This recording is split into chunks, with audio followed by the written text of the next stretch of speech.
Amigos, buenas tardes.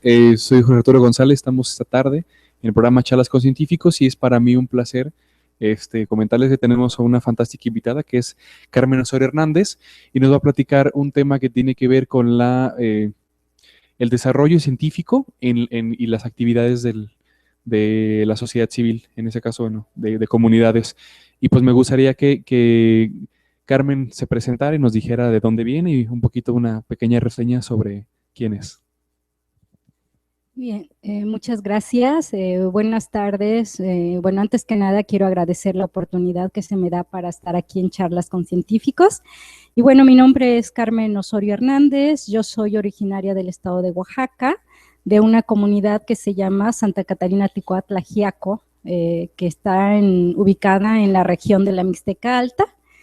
Y bueno, yo soy bióloga, debo enfatizar que desde muy pequeña migré a la Ciudad de México, de mi comunidad a la Ciudad de México para estudiar, bueno, seguí toda mi trayectoria académica y bueno, estudié biología en la UNAM. Posteriormente hice una maestría en desarrollo rural con enfoque en producción rural en el Colegio de la Frontera Sur, en Chiapas, y tuve la oportunidad posteriormente estudiar el doctorado en el programa de desarrollo rural en la Universidad Federal de Río Grande del Sur, en Brasil. Oye, Carmen, hoy pues en realidad has recorrido, vamos, muchos lugares, ¿no? Y has viajado prácticamente por... ¿Conoces toda Latinoamérica? No todo. Me gustaría tener oportunidades de conocer Latinoamérica, pero no, bueno, tuve oportunidad, estando en Brasil, tuve la oportunidad de ir a Bolivia, tuve la oportunidad de ir a Argentina, a Uruguay, a Paraguay, y bueno, básicamente estuve en Panamá también, en Costa Rica, y bueno, en realidad he recorrido pues poco, y bueno, ha sido básicamente pues en este ámbito de promover el desarrollo científico a través de participación en congresos y demás. Oye, fantástico, Carmen. Me gustaría antes de que entráramos de lleno, que nos platicaras un poco quién era Carmen antes de emprender como vincularte con la ciencia. O sea, ¿quién era Carmen antes de entrar inclusive a la preparatoria? ¿Cómo era tu vida, Carmen, cuando estabas chiquita? Bueno, esta pregunta se me hace muy pertinente porque justamente una de mis colaboraciones ahorita es escribir una autobiografía, ¿no? Entonces, bueno, pues como mencionaba al principio, yo migré desde muy pequeña, desde los 8 años, a la Ciudad de México. Saliendo de un contexto rural, básicamente llegando a un contexto urbano, pues fue el impacto muy fuerte, adaptarse a otra forma de vida, pero bueno, en todo este periodo estudiando primaria, secundaria, preparatoria, siempre me motivó estudiar biología desde entonces, porque pues mi relación con la naturaleza era como muy cercana, en la idea de que si bien estaba en el ámbito urbano, en la Ciudad de México, pues yo viajaba constantemente al pueblo de donde soy originaria. Y al viajar al pueblo de donde soy originaria, pues básicamente me insertaba a las actividades comunitarias, ¿no? Que era básicamente al ámbito rural, a todo el ámbito de compartir las culturas, las tradiciones, y por supuesto que eso me fue marcando para estudiar. Estaba entre estudiar agronomía y biología, al final decidí por la biología, pero siempre enfocado a esta parte del manejo y aprovechamiento de los recursos naturales. En esta idea de trabajar con el manejo y aprovechamiento de los recursos naturales, pues básicamente me centré en el área de la etnobotánica, en donde era recuperar toda esta parte del conocimiento y el saber tradicional de los pueblos en torno a los recursos naturales. Y así fue como fui adentrándome y fui enfocándome al ámbito comunitario, que es lo que ahora hago en la práctica, ¿no? Fantástico. Y durante tu estadio, por ejemplo, en la Universidad Nacional, estudiando tu carrera de biología, ¿siempre estuvo en tu mente estudiar esa parte de la etnobotánica? O sea, siempre dijiste, yo quiero terminar y solamente, vamos, te quiero mi título, pero quiero como saber cómo hacer la clasificación o cómo se transformó esta idea de mi contacto con la naturaleza y de cómo finalmente yo termino, pero yo me quiero regresar a mi comunidad para hacer algo. Sí, bueno, en realidad algo que siempre me preocupaba era esta parte de cómo lograr en un contexto rural con todas esas carencias en términos de baja producción de suelo y demás, porque además debo decirte que la Mixteca, una parte de la Mixteca se caracteriza pues por una condición ambiental muy árida, en donde la producción es baja, tan es así que bueno, este es uno de los factores por lo que hay una alta migración, ¿no? de la población hacia Estados Unidos o hacia otros lugares, porque pues la parte productiva no hay como un potencial en términos productivos para, digamos, tener un mejor aprovechamiento. Entonces me preocupaba mucho esta parte de la producción, ¿no? Y relacionado a la parte de suelos, tanto que una de mis ideas era poder tener un laboratorio de suelos. Incluso estuve trabajando en el Instituto Mexicano del Petróleo, haciendo análisis químicos de suelos, y ahí fue donde me empecé a interesar un poco sobre la propiedad de los suelos y empecé a conocer sobre la propiedad de los suelos. Posteriormente, pues fui como buscando la manera de relacionar cómo producir en diferentes tipos de suelos. Y me fue llamando esta parte agroecológica, ¿no? Entonces, la etnobotánica fue como una parte que siempre me marcó, pero asociado siempre a que la producción, a que el saber tradicional y la producción y aprovechamiento de las plantas está relacionada a tener las óptimas condiciones de producción, que tiene que ver con un suelo fértil, que tiene que ver con un manejo adecuado, sin uso de insumos químicos, que tiene que ver con toda una forma racional del aprovechamiento y del manejo de los recursos. Entonces, bueno, pues eso ha sido algo que pues me ha preocupado siempre, ¿no? Tratar de tener las condiciones óptimas de producción para garantizar pues una buena producción para el aprovechamiento de los recursos, sobre todo para la alimentación y para la salud de las familias en las comunidades rurales y principalmente indígenas, que bueno, es de donde yo provengo también, ¿no? Entonces nos comentas que vienes de la Sierra Mixteca, de Oaxaca. Ahí, por ejemplo, ¿cómo nos describirías ese lugar? Y, por ejemplo, de lo que platicabas, ¿qué se cultiva ahí? Y nos comentabas que, vamos, por la baja productividad, mucha de la gente migra de esa zona, que finalmente supongo que fue una de las condiciones que detonó que tu familia también se moviera a otro lugar, ¿no? Para tener subsistencia. Sí, bueno, la Mixteca se divide en dos, la Mixteca alta y la Mixteca baja. La Mixteca baja básicamente es en toda la parte de Huajuapan de León, entre Puebla y Oaxaca está la Mixteca baja. Y después la Mixteca alta ya es como estamos hablando de altitudes de por ahí de 1500 a 2500 metros sobre el nivel del mar.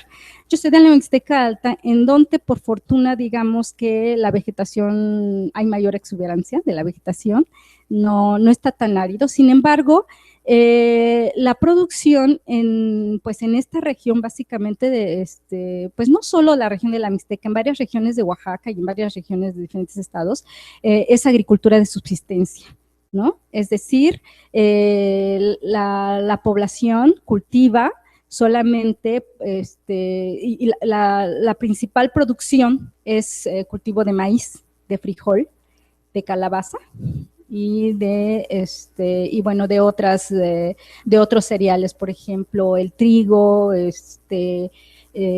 haba, ¿no? Diferentes cultivos, pero todos estos enfocados para la subsistencia familiar. ¿Por qué? Porque primero las condiciones topográficas, ¿no? Son serranías.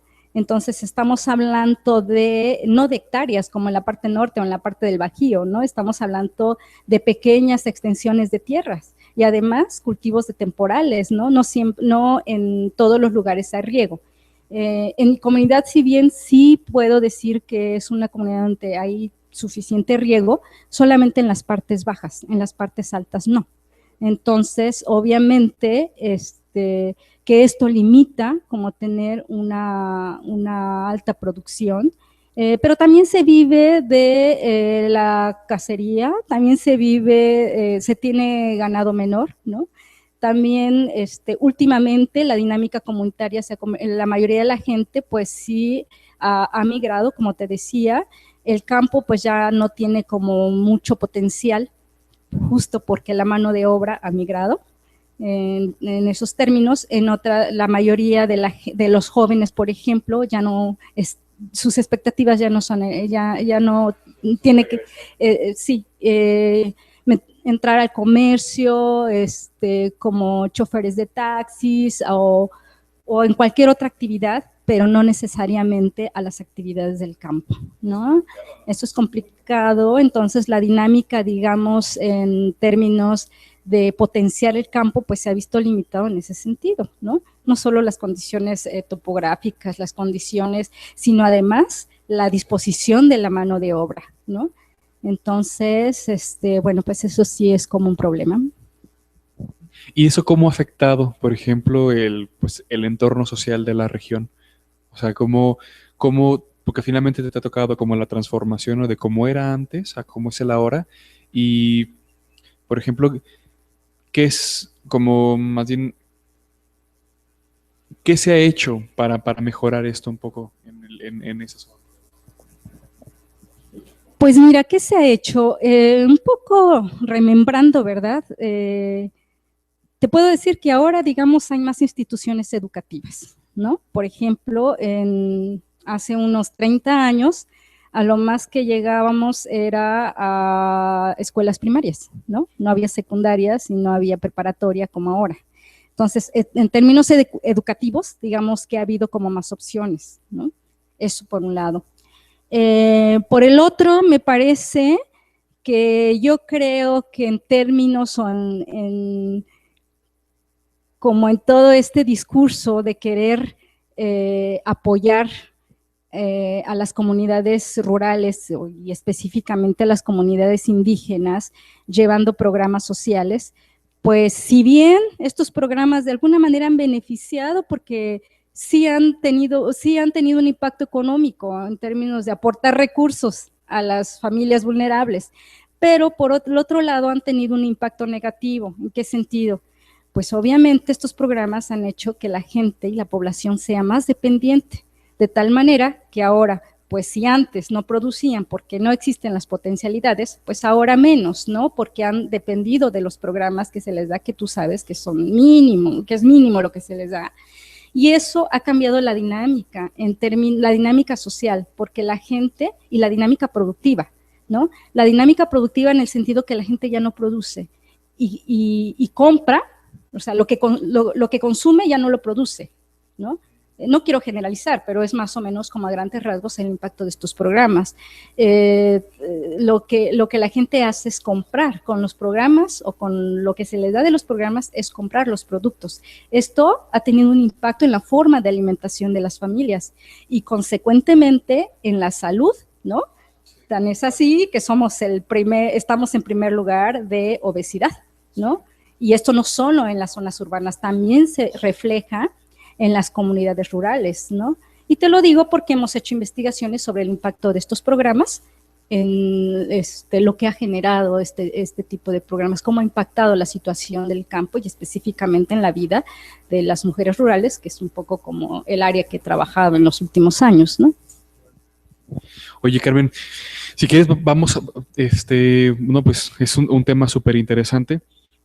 Voy a continuar. Bueno, amigos, les quiero recordar que pueden mandarnos preguntas si quieren preguntar algo en particular a Carmen, a nuestra cuenta de Twitter, Charlas Hacemor, o a nuestra página de Facebook, Charlas con Científicos. Me gustaría continuar, Carmen, que nos platicaras un poco.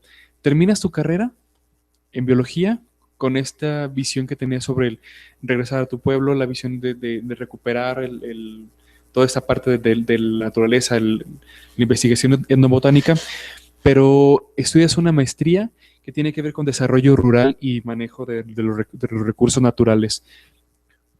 ¿Cómo transcurre tu vida en ese intermedio entre que terminas la carrera y decides iniciar tu maestría en ese tema? Muy bien. Bueno, sí, si bien siempre como me motivó sí regresar a mi comunidad para aplicar lo que pues había de alguna manera aprendido, pues en realidad fui aprovechando las oportunidades que se me iban dando.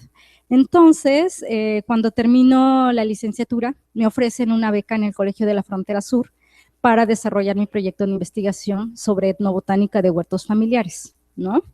Entonces, pues eso fue toda una aventura, porque yo dije, pues wow, o sea, no solamente es conocer otra región, sino además conocer otro contexto y bueno, salir.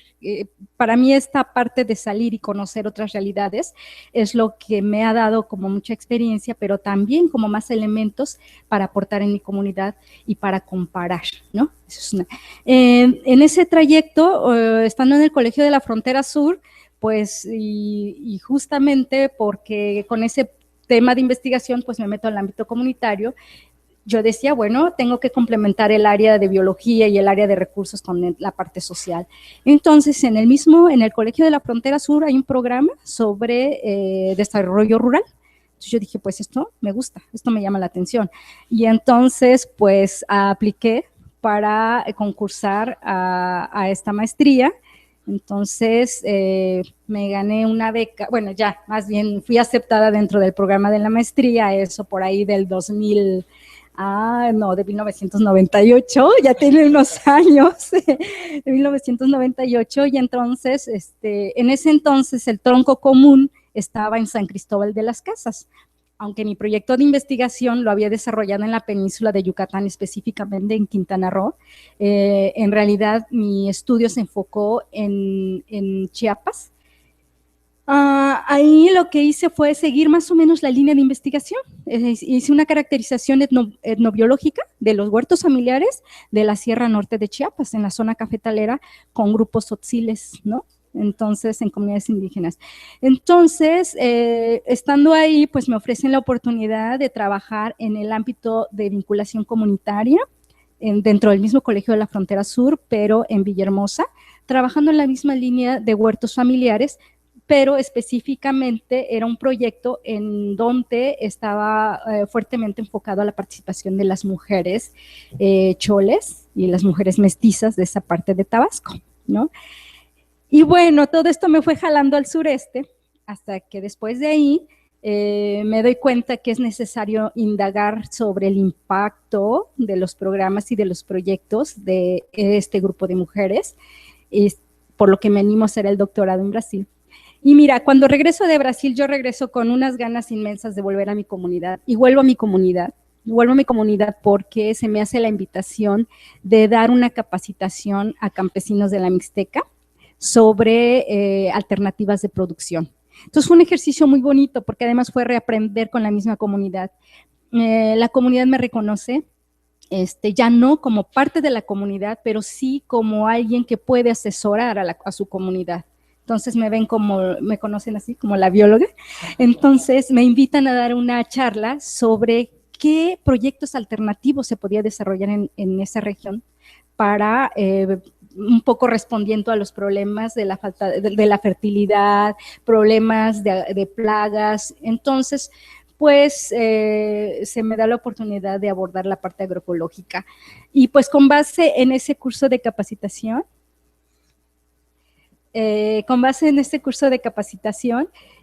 pues se conforma un grupo de productores con un trabajo agroecológico, ¿no? Ya explorando alternativas de producción sin uso de agroquímicos. Es un grupo muy pequeño, pero al final creo que ese curso fue como la semilla para incentivar que existen otras formas de producción de manera sana, de manera saludable y que tienen un impacto en la salud y verlo de manera integral. Entonces, pues en esas estoy, ¿no? Como tratando de potenciar este tipo de actividades y también tratar de incidir en la parte educativa, que es un poco proyectos a futuro, ¿no? Que me estoy planteando. Fantástico, hermano. De hecho, ahorita que volvamos del corte, amigos, voy a platicarles un poco acerca de lo que ha hecho Carmen en estos últimos años, que es una labor, vamos, fantástica y aparte de muchos años, y la labor social que finalmente es como muy bonita, ¿no? Les recuerdo que pueden mandarnos sus comentarios y sus preguntas a la cuenta de Charlas Emor de Twitter o a la página de internet Charlas con Científicos, y vamos a un corte y volvemos.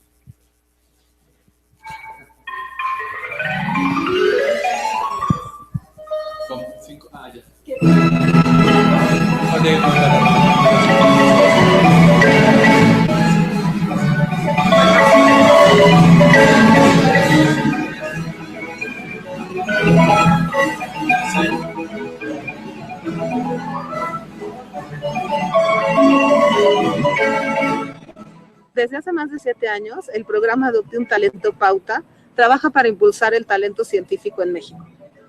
Nuestro principal objetivo es abrir oportunidades para que niños y jóvenes, especialmente aquellos de menos recursos, tengan un espacio para aprender la ciencia de una manera diferente. Una de nuestras principales tareas es acercarnos a las comunidades más alejadas para identificar e impulsar a los futuros científicos de México. Uno de nuestros programas más queridos es el que llevamos a cabo en Chiapas, en el que atendemos a jóvenes indígenas desde secundaria hasta la universidad y que han sido seleccionadas por sus profesores por ser talentosas para las ciencias, para la física, para la química, la biología, las matemáticas, y para quienes por las condiciones de las comunidades en las que viven es muy difícil cumplir su sueño de estudiar una carrera científica en la universidad. Para apoyarlas, Pauta otorga a estas jóvenes una beca económica que nos permite asegurar la continuidad de sus estudios. Me gustaría estudiar la licenciatura en medicina, sí, porque me gustaría ser doctora y ayudar a muchas personas y tener muchos más conocimientos. Me decidí por medicina, sí, gracias fue en parte a Pauta, porque si no hubiera venido acá a Pauta, pues no siguiera estudiando. Pues mis papás dijeron que nada más terminaría mi secundaria y eso era lo que ellos pensaban para mí y yo ya no iba a seguir la prepa. Y pues gracias a la ayuda de Pauta pude seguir estudiando. Para asegurar no solo su permanencia en la escuela, sino también su desarrollo personal y académico, organizamos para ellas una reunión mensual de 2 días, que siempre se hace en fin de semana. En esta reunión reciben una serie de talleres de habilidades de comunicación oral y escrita, microeconomía y finanzas personales, emprendimiento social, habilidades tecnológicas, ciencia y desarrollo personal con perspectiva intercultural y de género. Todos estos temas los llevan después a la práctica a través de proyectos sociales implementados en sus comunidades. Ahorita estoy en el nivel de preparatoria, media superior. Estoy estudiando en un área que es laboratorio clínico. Prácticamente me gustaría estudiar química farmacobióloga para poder formar, no sé, hacer como, después de eso, hacer como una fundación que tenga que ver con salud en niños. Durante esta reunión de fin de semana, reciben también la visita de una destacada científica del ámbito nacional o internacional, quien comparte con las chicas sus experiencias personales y profesionales. Este acercamiento con las científicas, su labor y sus éxitos es una de las principales motivaciones que las jóvenes reciben para llevar adelante sus estudios y después su carrera profesional. Y a partir de 2009 me integré a la Universidad Autónoma Metropolitana, Unidad Cojimán, y ahí yo como profesora investigadora. La relación con las científicas me ha ayudado en cuestión de como tener una visión más amplia de lo que es hacer ciencia. Y pues algunas de ellas me ha como enlazado con otras investigadoras para poder hacer un posgrado fuera del país. Hasta ahora el programa ha sido tan exitoso que contamos ya con nuestra primera egresada de la carrera de biología. Ana Cristina es una chica que pronto empezará su posgrado, pero nos hace falta llevar a 20 chicas más a esta meta. Es por eso que necesitamos de tu apoyo. Con un pequeño donativo puedes contribuir para que estas jóvenes cursen una carrera universitaria y regresen después a sus comunidades para que con su ejemplo y trabajo contribuyan a resolver los problemas de su comunidad y de su entorno. Un programa Pauta escolta Keremitik Chilcebetik, Buchuchahu Tuchani Nahuatel, Hali hoy nos muyuktak intik skatike, Chau China Kitike, pero muyukta intik, pero li Pauta escolta Bantatak in. Pero muy cuñucao no chisles hace eso en techchaño y najicobate y het o si tak pasa el más calio ni hischanich caltique.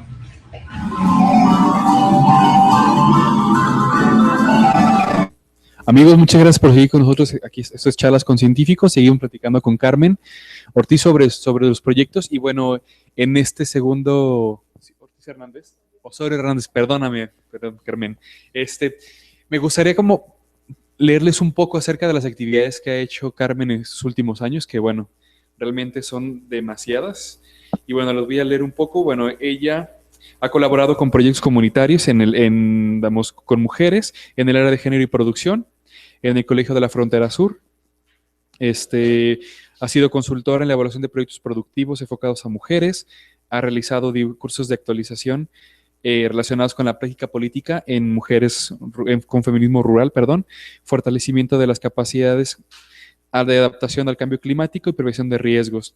Además, ha sido coordinadora del Programa de Desarrollo Comunitario de la Península de Atasca y, bueno, a cargo también de la Fundación Nitrógeno de Cantarell de la ciudad del Carmen, Campeche. Actualmente ella es consultora de un programa que nosotros conocemos muy bien, de hecho hemos tenido la oportunidad de presentar un poco acerca de este trabajo, que es el programa Adopta un Talento, conocido como Pauta, y actualmente está ella como invitada, ¿no? Como experta invitada aquí en la sede de Morelos. Y bueno, es facilitadora de talleres de investigación científica, que es una labor fantástica. Desde el 2000 es socia de la Red Nacional de Promotoras y Asesoras Rurales y a partir del 2013 forma parte del Consejo Directivo de la Red Interdisciplinaria de Investigadores. Pero bueno, si vemos, pues ha tenido una carrera en la labor comunitaria muy larga, pero me gustaría que nos platicaras un poco, Carmen, después de que termina tu doctorado en Brasil, tú regresas, pero es decir, vamos con toda esta perspectiva ya un poco más, no solamente viendo México, sino con una visión de la sociedad brasileña, porque finalmente, bueno, no sé, me gustaría que me platicaras tu proyecto que desarrollaste en Brasil, sobre qué fue, y cuando termina, ¿qué es lo que piensas hacer para regresar a México y generar un proyecto? Ok, bueno, pues básicamente en estos 4 años que estuve en Brasil haciendo el doctorado, pues fue una experiencia maravillosa, ¿no? No solo por el hecho de haber realizado un doctorado, sino por todo lo que significó estar en un país y ver desde ese país un poco tu país. Bueno, en mi caso, México, reconocer como la cultura, reconocer la riqueza que tiene México a través de la nostalgia, a través del contexto en brasileño, ¿no? Entonces, estas cosas pues realmente me marcaron. Sin embargo, yo hice un proyecto de investigación sobre el impacto del crédito rural enfocado a mujeres del campo en el contexto brasileño, ¿no?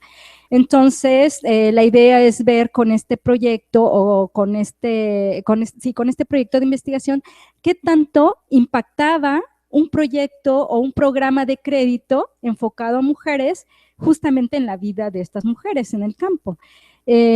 Partiendo del hecho que en el contexto brasileño, bueno, pues hay una larga trayectoria sobre el papel de los movimientos sociales, ¿no? Y que, bueno, se han hecho varias cuestiones en términos de visibilizar la participación de las mujeres, en fin. Esa experiencia fue muy rica porque me permitió convivir en un contexto del campo brasileño, mirar desde ahí y hacer, digamos, una comparación y ver qué se podía hacer en el campo mexicano y qué era lo que faltaba, ¿no? ¿En qué términos? No, yo pensaba encontrar diferencias, sino realmente son como muy similares. Lo que sí te puedo decir y algo que fue impactante es que, por ejemplo, algo que se cuestionaban en las mujeres del campo brasileño era cómo era posible que en México las mujeres del campo no tuvieran la parte de la jubilación rural como ocurre en Brasil, ¿no?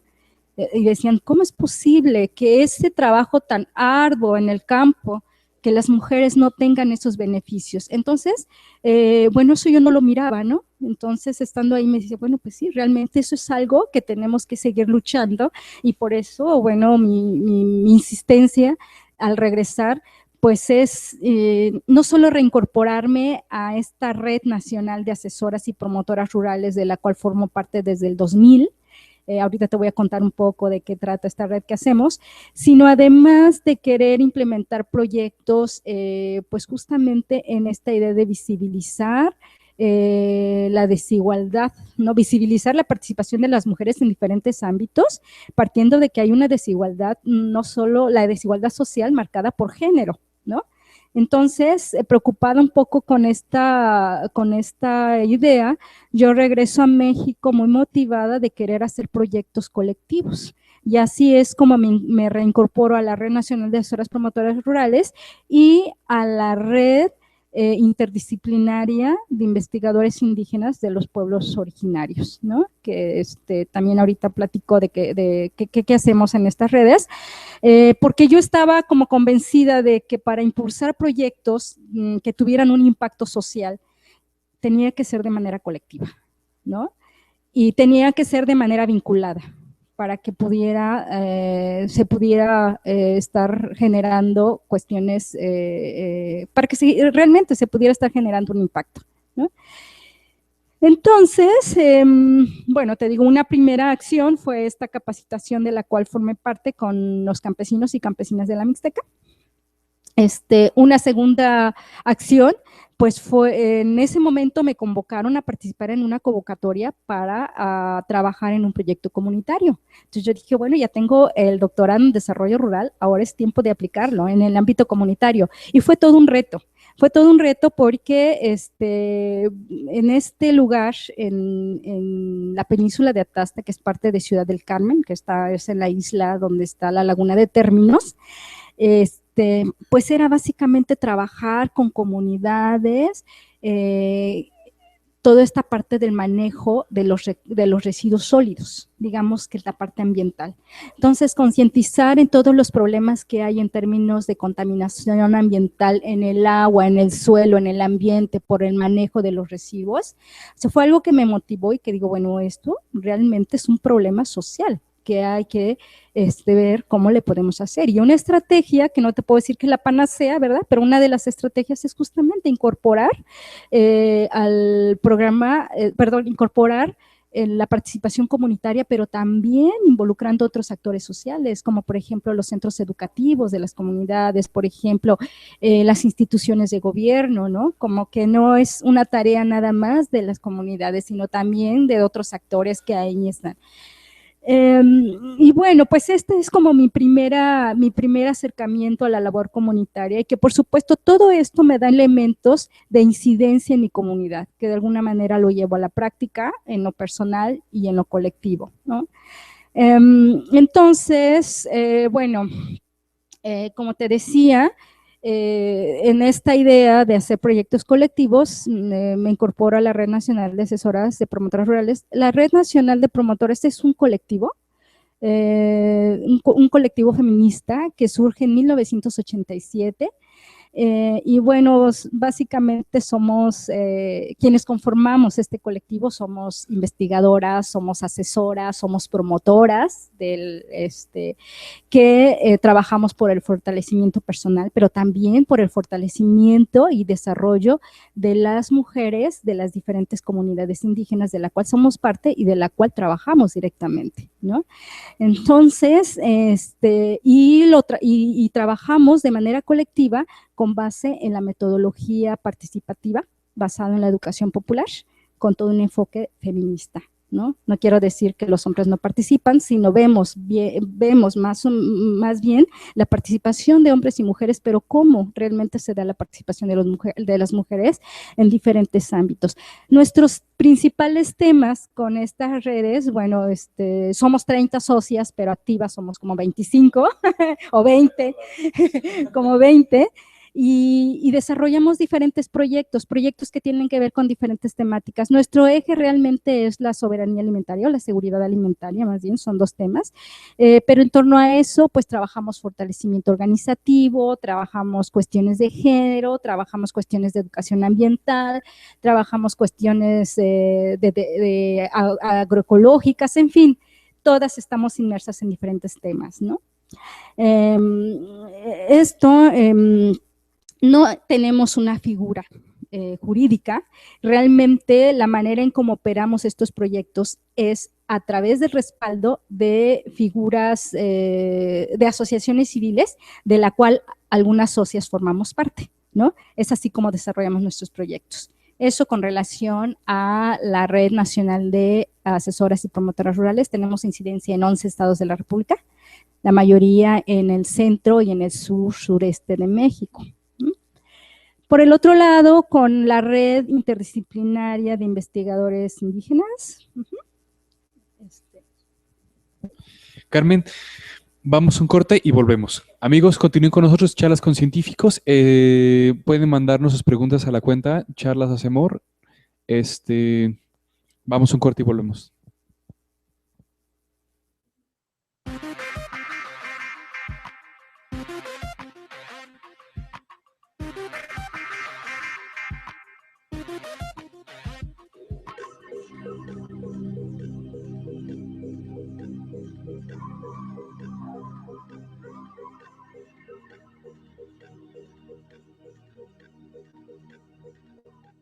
Los saltícidos, llamados con frecuencia arañas saltadoras o cazamoscas, son una familia de pequeñas arañas arenomorfas que cazan al acecho y en las cuales destaca su agilidad en el salto y su vista, inusualmente eficaz en las arañas.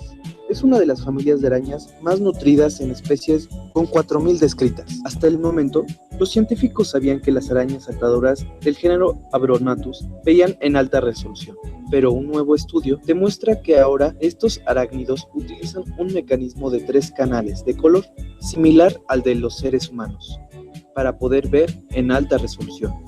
Según el trabajo de investigadores, estas arañas poseen 2 tipos de fotorreceptores, uno sensible a la luz ultravioleta y otro a la luz verde.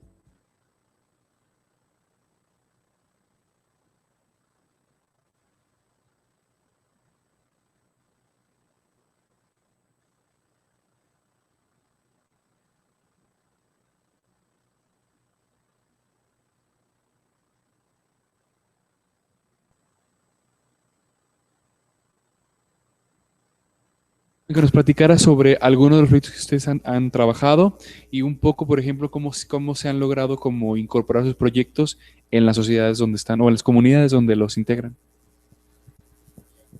Bueno, dentro de la red, en sus casi 30 años, hemos desarrollado diversos proyectos, ¿no? Pero te voy a hablar algunos de los proyectos que hemos venido trabajando en los últimos 5 años. Y bueno, básicamente ha sido hacer un diagnóstico sobre la situación de las mujeres rurales en relación a la crisis alimentaria, ¿no? Entonces, este proyecto fue muy interesante porque nos permitió ver cuáles han sido como las estrategias que estas mujeres siguen en torno a la crisis alimentaria, cómo responden a esas estrategias, ¿sí? Es decir, qué alternativas no solamente plantean los problemas en torno a la crisis alimentaria, sino además qué estrategias implementan a nivel local, ¿sí? Y cómo, digamos, cómo desarrollan esas estrategias, ¿no? Por ponerte un ejemplo, bueno, y cómo desarrollan esas estrategias frente al cambio climático, por ejemplo, ¿no? Entonces, por ponerte un ejemplo, ¿no? Hay comunidades que todavía siguen implementando huertos familiares en traspatio, pese a la crisis alimentaria, y pues eso tiene un impacto porque significa que ese es un espacio de donde pueden obtener productos sanos para la alimentación. Hay grupos organizados que tienen cooperativas, ¿no? De productos locales, y bueno, a nivel de mercado local es una estrategia, ¿no? Más bien es una estrategia de impulsar el mercado local en sus comunidades. Por ejemplo, otros grupos de mujeres, generalmente son grupos organizados, pues están trabajando con proyectos que tienen que ver con la medicina tradicional, ¿no? Proyectos que han tenido que ver con la cuestión de procesamiento, por ejemplo, mermeladas, por ejemplo, hacer todo lo que tiene que ver con la producción después de la cosecha, ¿no? Entonces, bueno, pues son como algunas cuestiones que sobresalen, pero al mismo tiempo también pues permean otros factores, ¿no? Como por ejemplo la situación de la violencia familiar, la situación de la discriminación, la situación de la falta de políticas acordes a la situación del campo y de esos contextos en donde están las mujeres. Y bueno, un último proyecto en el que estamos participando y que es todo un reto porque nos los acaban de aprobar, es a través del Instituto de Liderazgo de Simone de Beauvoir, en donde justamente se desarrolla un proyecto sobre modos de vida de las mujeres rurales, ¿sí? Y cómo está relacionado esto y qué estrategias digamos, tienen las mujeres en torno a esta respuesta a los diferentes modos de vida de las mujeres. Esto es lo que estamos comenzando a hacer, ¿no? Pero la idea es que este proyecto pues recoja todos estos antecedentes que tenemos en torno a este diagnóstico que tenemos en diferentes estados, en 9 estados de la República. O sea, este diagnóstico se realizó en 9 estados de la República y con diferentes grupos étnicos. Entonces, pues aquí más bien todos estos trabajos que hacemos, pues es justamente evidenciar a través de una agenda política sobre las demandas específicas de las mujeres rurales en torno a la producción, en torno a la situación a la cuestión de violencia, en cuanto a la crisis alimentaria, en cuanto al efecto del cambio climático, en fin, como en diferentes vetas, ¿no? La idea es incidir al nivel de políticas públicas, es hasta ese nivel donde pretendemos llegar con estas investigaciones, ¿no? ¿Cuáles son, con respecto a este tema que es, vamos, muy interesante, cuáles son los principales, bueno, no son los principales, cuáles son los temas que aquejan a las mujeres de las comunidades indígenas? O sea, ¿cómo surge este proyecto un poco? Bueno, este diagnóstico que comenzamos en el 2008-2009, pues justamente surge con todo este problema que se viene dando a nivel mundial sobre la crisis de alimentos, ¿no? Nos preocupaba un poco ver qué estaba pasando a ese nivel, a nivel como muy local, sobre cómo estaban enfrentando las mujeres esta situación. Entonces, pues realmente fue por un lado motivante saber que pese a todo este impacto, pues sí hay como alternativas, pero por el otro lado, también fue impactante saber que pues eso ha obligado a una feminización de la pobreza en el campo. ¿A qué me refiero con feminización? Que pues la parte masculina, o sea, sus parejas migran, ¿no? En los últimos años se ha dado una migración no solamente masculina, sino también femenina. Pero en el caso de la migración masculina, las mujeres se han quedado en el campo a absorber todas esas actividades que de alguna manera el sector masculino lo solventaba, por ejemplo, las actividades comunitarias. Es decir, las mujeres en el campo no solamente responden a todo ese cuidado de los hijos, de las labores domésticas, al cuidado de los ancianos, ¿no? O de las familias enfermas, sino además tienen que responder a las actividades comunitarias, ¿no? Por ejemplo, tienen que participar en las reuniones, tienen que participar en los tequios, ¿por qué? Porque los maridos ya no están, por ejemplo. Entonces, eso triplifica su rol de trabajo, ¿no? Eso es un impacto, digamos, para ellas y un cambio en términos de lo que pasa ante una crisis con el campo, ¿no? Por poner un ejemplo. Bueno, pues ellas argumentaban, ¿no? Un poco dentro de lo que recogimos, esta falta de fertilidad de los suelos están cansados por el uso de agroquímicos, por ejemplo, ¿no? Entonces, ante eso, ha disminuido la producción de granos básicos, ¿no? Y bueno, a esto sumarle todos los efectos del cambio climático, en donde las lluvias se han atrasado, se han adelantado, y esto ha tenido un impacto en algunas comunidades, por ejemplo, en Tabasco, ¿no? Donde las inundaciones, pues, han arrasado, por ejemplo, con los cultivos, ¿no? O en la parte norte, donde las sequías, en la parte del Bajío, donde las sequías han afectado también. Entonces, pues, todo esto ha sido, pues, como impactante ver, ¿no? Cómo se ha presentado. Súper interesante. Carmen, me gustaría que me platicaras cómo la red, por ejemplo, interdisciplinaria de investigadores de pueblos indios de México, es una red que menciona aquí, es parte del Consejo desde el 2013, pero es una asociación más vieja a partir de tu incorporación y, por ejemplo, un poco como tú te incorporas y qué temas ahí, digamos, como parte del Consejo te interesa como promover. Sí, bueno, yo soy parte del Consejo Directivo desde el 2013, pero en realidad la Red Interdisciplinaria de Investigadores de los Pueblos Indios de México surge en el 2006 por un grupo de investigadores e investigadoras, básicamente que hemos sido egresados de diferentes universidades y fuimos becados por la Fundación Ford. Entonces somos exbecarios de la Fundación, exbecarios y exbecarios de la Fundación Ford.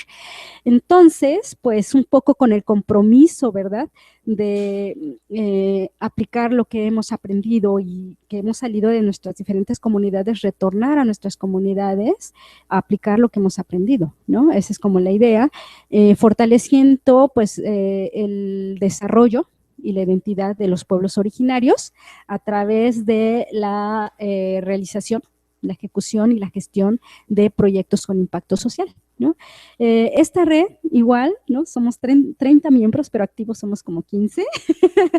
Y bueno, mira, lo que hemos hecho en esta red básicamente ha sido algunos trabajos a nivel regional, como por ejemplo desarrollando diferentes eventos, ¿no? Congresos, hemos organizado diplomados, estamos ahorita trabajando un grupo de la región centro, porque estamos distribuidos en 3 regiones, en la península, en el centro y en Chiapas, ahí hay un grupo interesante también.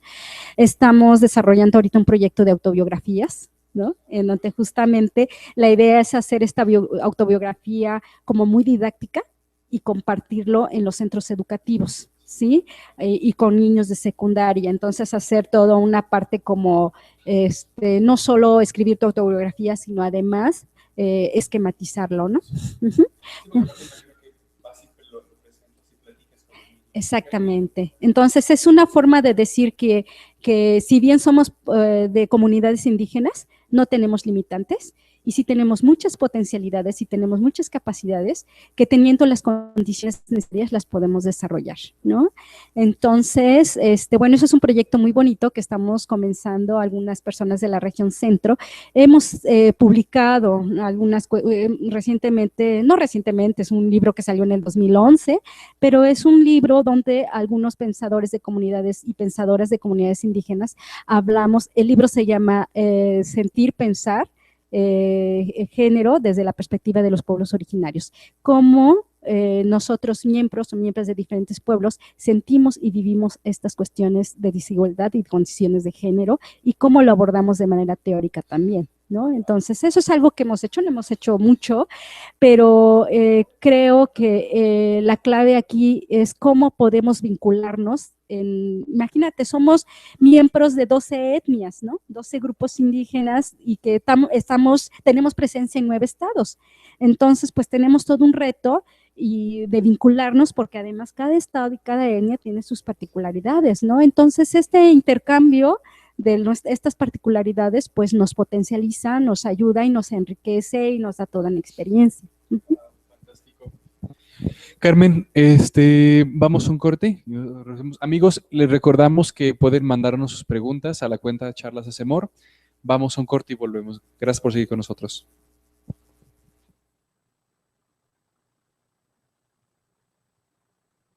Sin embargo, en algunos de los fotorreceptores sensibles al verde, existe un pigmento que les permite captar la luz roja, proporcionando el tercer canal de color. La zona tricromática ocupa un área muy pequeña y tienen un campo de visión muy reducido. Por eso, estas arañas tienen que escanear las escenas casi línea por línea para acumular información de color precisa. Este tipo de filtro de espectro se da en pájaros y mariposas, pero no había sido descubierto en ningún tipo de araña. El equipo de científicos explorará el papel desempeñado por este mecanismo de percepción del color en la evolución de la especie.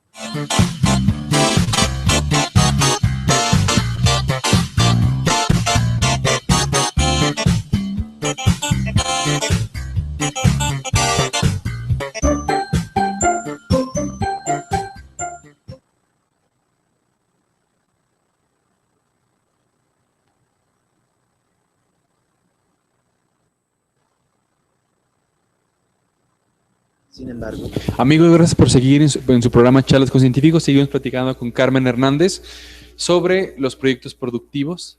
Osorio Hernández. Sí. Es que lo menos de aquí corrigiendo, pero bueno. Pero es Osorio Hernández, nada más que el Osorio te confundí hace rato, ¿verdad? Perdóname. No, Carmen, actualmente estás colaborando con el proyecto Pauta de la sede de Morelos. Platícanos un poco cómo bien, como cómo llegas a Morelos primero, y la otra es ¿por qué te interesa el proyecto Pauta? Sí, bueno, un poco ya cansada por mi recorrido en el sureste mexicano y un poco en la idea de seguirme acercando a Oaxaca, y estratégicamente decido a partir del año pasado, en 2014, regresar a Morelos. Estando en Morelos, bueno, pues no solamente doy continuidad a las diferentes actividades con estas diferentes redes de las cuales te platico, sino además pues se urge la oportunidad de incorporarme a Pauta. Mientras estaba en Campeche me habían invitado a una charla en Chiapas, así fue como conocí a Pauta, ¿no? El proyecto, el objetivo, y entonces cuando llego a Morelos, el coordinador de Morelos me contacta y me invita a participar en el proyecto Pauta, y por supuesto que yo acepté, porque me parece un proyecto educativo muy bonito. Es un proyecto, bueno, Pauta es,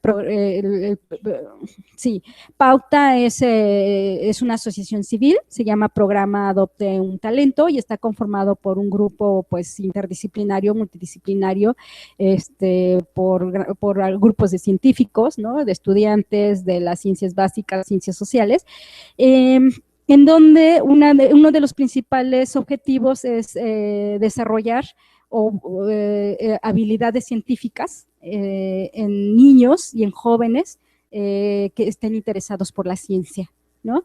Entonces, básicamente mi actividad aquí consiste en desarrollar diferentes actividades prácticas, experimentos y una serie de actividades enfocados a niños, a jóvenes de secundaria, en donde con estas actividades básicamente son herramientas de la investigación científica para después traducirlos en el desarrollo de un proyecto X con impacto social.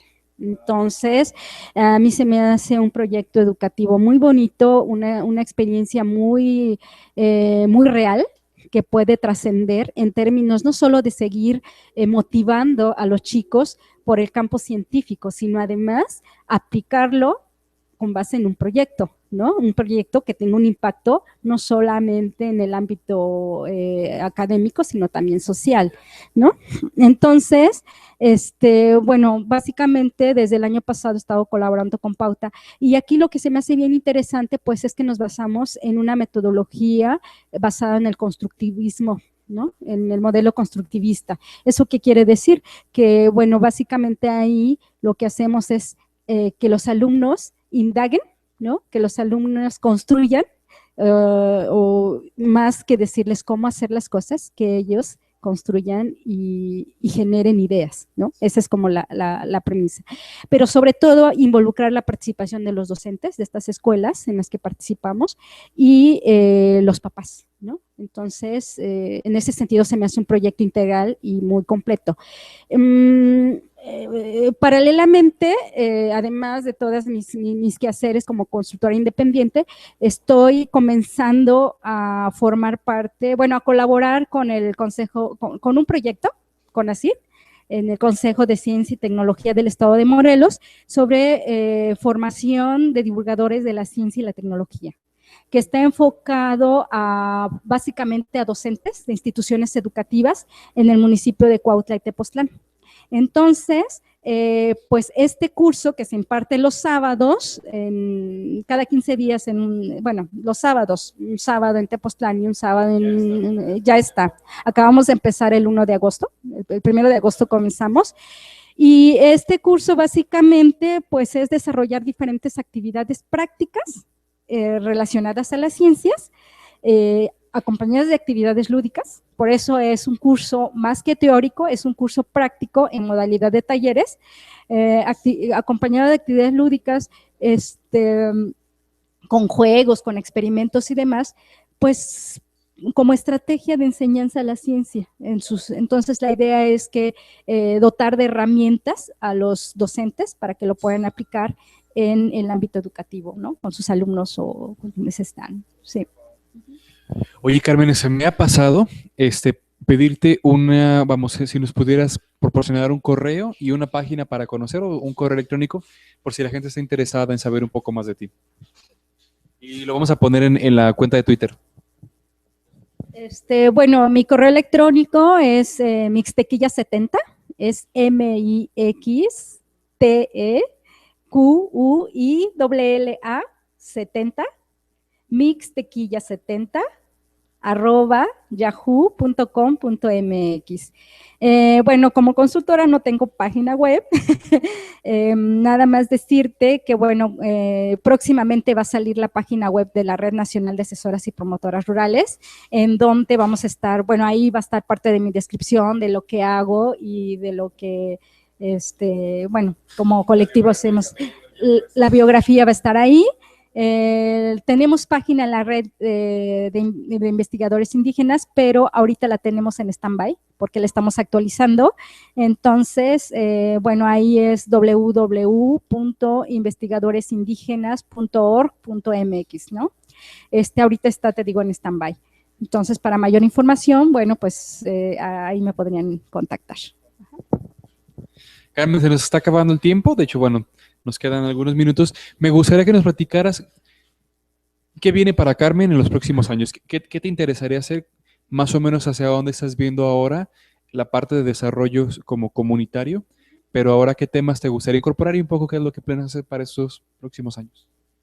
Perfecto. Bueno, algo que estoy planeando es que recientemente estoy formando parte de una asociación civil, muy reciente, que se llama Gubitzal Luyu, que está en zapoteco, que significa Sol de la Tierra. Esta asociación civil tiene su sede en Ixtlán de Juárez, en Oaxaca, y con esta asociación pues queremos emprender no solo proyectos de desarrollo comunitario y de cuestiones ambientales, sino también de desarrollo educativo. Entonces, todo lo que en este momento estoy aprendiendo de pauta, de estas experiencias que tengo, de la formación de docentes, por supuesto que para mí son experiencias para poder incluso desarrollar acciones de este tipo en Oaxaca, donde hace mucha falta. Y por qué no seguir colaborando en proyectos aquí en Morelos. Creo que la experiencia que tengo en un año ha sido muy poco en Morelos, pero la idea es seguir potenciándome aquí en Morelos, vincular acciones en Morelos, en Oaxaca, y estratégicamente tener vínculos con las diversas instituciones educativas, ¿no?, y asociaciones civiles y demás, que es lo que se requiere para concretar proyectos de envergadura social. Uh-huh. Oye, sé por ejemplo que una de las principales limitaciones del programa Pauta es que no tiene no está presente en todos los estados. Supongo que tampoco en Oaxaca existe el programa Pauta, ¿verdad? Y un poco, por ejemplo, hay como intenciones de parte como iniciar algo o bueno, en todo caso, o te gustaría seguir colaborando con Pauta de la sede de Morelos. Sí, bueno, la intención es seguir colaborando con Pauta Morelos, pero por supuesto que si un poco esta idea de vincularme a través de la Asociación Civil en Oaxaca y eso en algún momento lo hablamos con el director de Pauta, era pues, ¿por qué no? Poder como ampliar esta experiencia en Oaxaca, ¿no? Me parece que es un proyecto que debe de trascender a nivel nacional. Entonces, ahorita está como en 4 estados, en Michoacán, en Morelos, bueno, está en el DF, está en Chiapas y recientemente en Sonora, pero pues la idea es pues seguir potenciando este proyecto que tenga como un impacto a nivel nacional. Uh-huh. Carmen, la verdad fue un gusto el que nos acompañara a estar en el programa de Charlas con Científicos. Me gustaría saber si quisieras mandarle un mensaje a alguien particular o invitar a la gente. Vamos, un mensaje que le quisieras enviar al público que nos ve antes de despedirnos. Bueno, pues la verdad es que agradezco este espacio y bueno, nada más, me parece que este espacio es muy importante para seguir motivando el quehacer científico y no solamente en el ámbito académico, sino también en el ámbito social. Creo que los científicos o las científicas de este país tenemos mucho que hacer, tenemos mucho que aportar y necesitamos sumar esfuerzos, vincularnos y demás para poder lograr una transformación en este país. Gracias. Muchas gracias, Carmen, por el mensaje. Amigos, los esperamos la próxima semana. La próxima semana los esperamos en el programa Charlas con Científicos. No olviden sintonizarnos a la misma hora y en el mismo canal o en la misma dirección de internet. Y fue un placer estar con ustedes. Buena tarde. Hasta luego.